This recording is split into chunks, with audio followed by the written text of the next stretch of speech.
What's up, Rockstars and Lambs? It's Josh Cooley coming to you live here from Studio J. Rye. It is 11:30 at night or something. Really, it's actually quite early for me. We are in my bedroom. I just got done taking a bubble bath. I know, a little intimate of a video, right? Is what we're probably all thinking. Like, Joshua, please put your clothes on. No, I'm going to bed, so I'm in my robe right now. But it was funny because today was a challenging afternoon. I had gotten some news today. More just talk and stuff. And so it was funny because a couple weeks ago, one of my good clients was like, why don't you just remove yourself from Facebook and stuff like that. You know, the reason that I really keep myself online is to keep me publicly relevant. Everyone knows it. We all have free will and we get to say what we want to. Do I say too much? Sometimes, yeah. I never mention names, but sometimes it's needed. I need to vent. At the end of the day, I'm somebody who doesn't really trust a lot of people. And it gets tough because video blogging, writing my column, things like that, even though I'm not directly talking to someone, I feel like I am.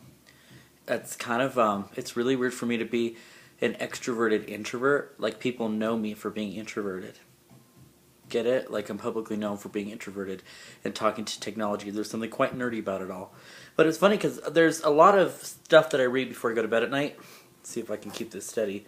And sometimes I read spiritual books. Sometimes I read Oprah magazine, like literally. Sometimes I read the Zohar, which is the Kabbalistic text of the Bible. Sometimes I read the Quran. And then there's one book that I read all the time, and this one's kind of fun. This is called Tricycle. Check this out. This is Tricycle magazine. Tricycle is the Buddhist Review.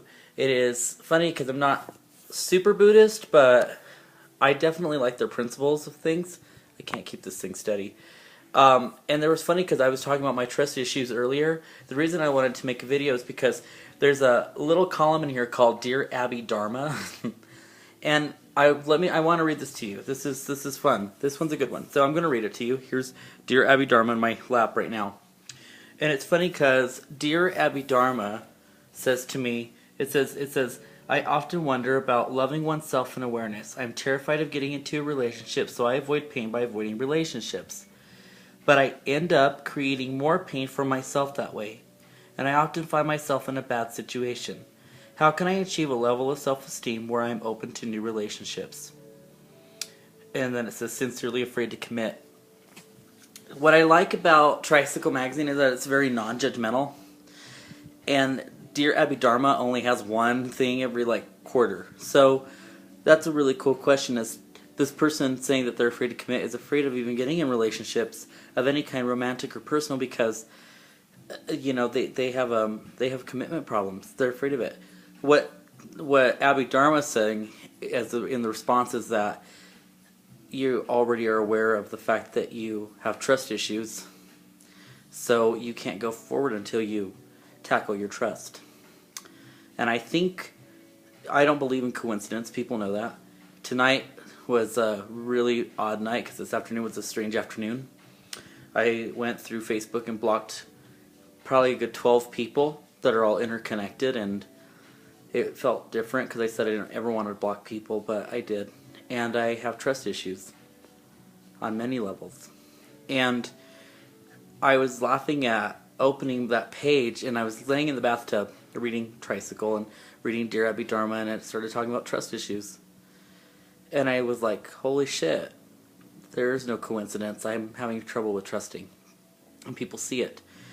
There's another column right next to Abby Dharma, and it's talking about chilling your emotions.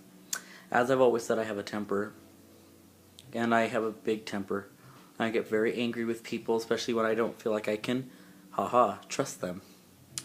So something I must work on in my new pursuits, with the new salon, with growing my name,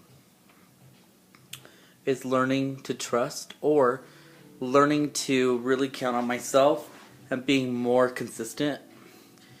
And I'm already consistent as a business person, but I may not be consistent in my mood. Which is funny because I think that might be nutrition, I think that might be sleep, I think that might be things.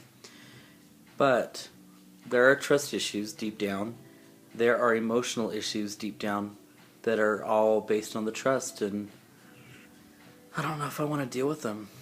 You know what I mean? Have you ever been in a spot where you don't want to deal with your demons, if that's a nice way of saying it.